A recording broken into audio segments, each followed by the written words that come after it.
Hey guys, so I'm going to start off with the pedals, and I'm going to kind of go pretty quick, but I'll show you an overview of what they do. So number one, we have the Boss Loop Station, RC3, so it's pretty advanced. It uses lots of different drum tracks. And you can also import from Boss's platform called Boss Tone Studio. We're not going to go into that. But anyway, there's the loop station. Come back to it. And next up, we have the Ibanez Tube Screamer TS9. It's a staple. Personally, I don't use it as an distortion pedal. I use it for overdrive. And as you can see here, this is how I set it up. It's not that advanced. It's, you know, you have your drive. I turn mine all the way down, maybe a tiny bit up, tone almost all the way up, and level all the way up. So when I start playing, it just acts as a boost. So when I engage it, it just gives me a little bit more drive. So to power these guys, what you do is you connect a patch cable. These are imperative. You have to have one of these if you have pedals. Otherwise, there's really no use. They're not for they're not for plugging directly into the amp. These, I'm using a 9-volt battery in each one of these, and all it requires is an input. You just plug it in through your input, boom. One thing that's not absolutely necessary, but you definitely should have it in your arsenal. This is just a standard Crybaby. This was $80. I'm gonna upgrade soon, hopefully.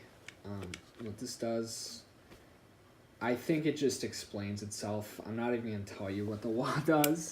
It just gives you a wah sound. If you wanna do a cover of Voodoo Child, or just, you know, play a song that sounds sick, this is the pedal for you. It's a little bit too big, and it doesn't really sound great, but it gets the job done for temporary purposes. Next big thing, or not big thing, but pretty essential, this ties into my announcement.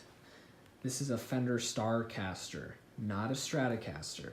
When I tell people I have a Fender Starcaster, they laugh and they're like, "Do you mean Stratocaster?" And I'm like, "No, I wish." This guitar is what Costco sells in Sam's Club. So if that doesn't explain itself, I don't know what does. It's a shitty guitar. We'll just say that. It sounds like shit. Sorry. Don't mean to diss Fender, but I mean, it's probably the worst guitar I've ever played. I have a Squier Strat, and this is not even a Squier. I don't even believe.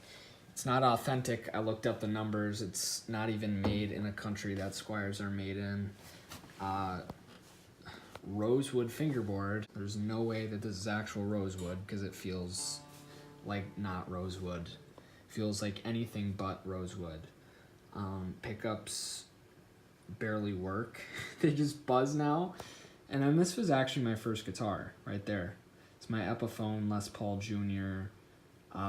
Again, I don't even think it's a Les Paul Jr. from Epiphone, but it's my Fender Blues Jr. So I had a Blues Deluxe a little bit ago, and I thought it was too big, and I said, you know what? There's nothing wrong with getting the Blues Jr. It is almost just as good. It's just a little bit smaller, but it gets very loud. So a few things about this is you have your volume channel. Obviously, it just controls everything. You have 3-band EQ. You have your master. Actually, this controls everything. This is just, you know, kind of optional. It's a little bit confusing. And then I think it has spring reverb. Not sure. That's how to turn it on. You have this jewel here. Haha.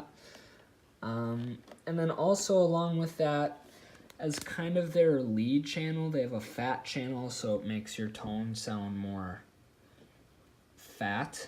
And also what's really cool about this is it doesn't really do too much, but it is your drive channel, basically. That's a foot switch, so that turns it from fat to not fat.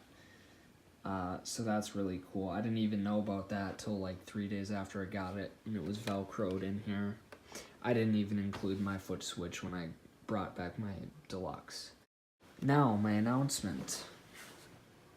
last night I ordered an American Professional Strat with an ebony fingerboard, very limited edition. They only usually come in maple and rosewood. But yeah, so that's coming. It was $1,400. It's been my dream guitar. I love ebony, as you probably all know. So I can't wait.